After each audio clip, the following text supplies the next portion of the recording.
My name is Dr. Lieutenant Colonel P. Prabhakar. I am the Associate Clinical Director and Head of the Department of Orthopedics, Care Hospitals, Nampally. Today we are going to talk about something which plagues us all at one point of time or the other. The most common presentation would be just knee pain. Now, knee pain consists of many factors which can actually contribute towards this. However, we broadly classify it amongst post-traumatic conditions or degenerative conditions. Post-traumatic conditions are by and large commonly encountered in younger age group patients, and these may be as a result of high impact sports or sometimes road traffic accidents. These, of course, do contribute a large chunk of the situations wherein the knee pain may be one of the presenting features. In the elderly, the conditions of degenerative arthritis are some things which contribute towards knee pain.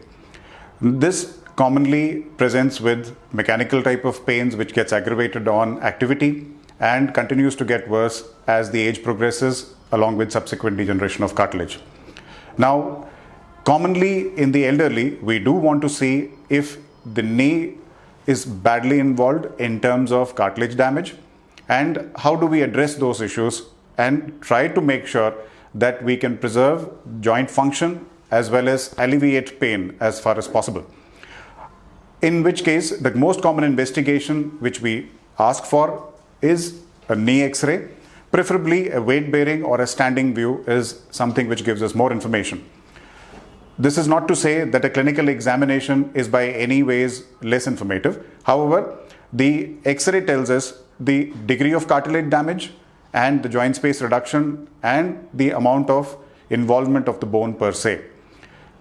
Based upon these investigations, we broadly classify those patients into grade 0 to grade 4 of osteoarthritis. Now, the treatment protocols change as the severity of the osteoarthritis is diagnosed. In cases of up to grade 2 osteoarthritis, we advise exercises, diet modifications in terms of weight reduction if applicable, and of course some supplementation which may help in pain reduction.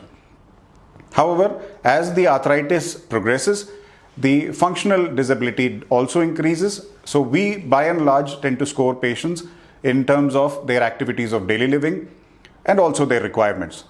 As these get hampered, and if a point is reached wherein the normal activities of daily living are hampered because of pain, then and only then do we offer any kind of surgical procedure for alleviation of the pain. But prior to that, the objective is for joint preservation and to try to preserve function as far as possible. In terms of post-traumatic conditions in younger individuals, there may be a specific condition which is contributory, maybe a malunited fracture of sorts, which precipitates the cartilage damage to one particular sector of the knee. These are specific conditions which require tailor-made solutions and by and large can be addressed by some form of minimally invasive surgery and will help the patient to come back to a near normal status as far as the activities are concerned. By and large, we do see most common symptoms of pain because of some cultural practices which are prevalent within our society as well. Now, these involve squatting and sitting cross-legged, right from the performance of our ablutions and also religious and socio-cultural requirements also force squatting and sitting cross-legged, which is mandatory in many areas.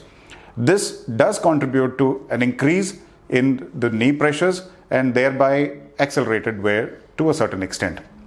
And thank you, viewers. And if there are any further queries, you can get in touch with the Department of Orthopedics and we will be in a position to help you out. Thank you.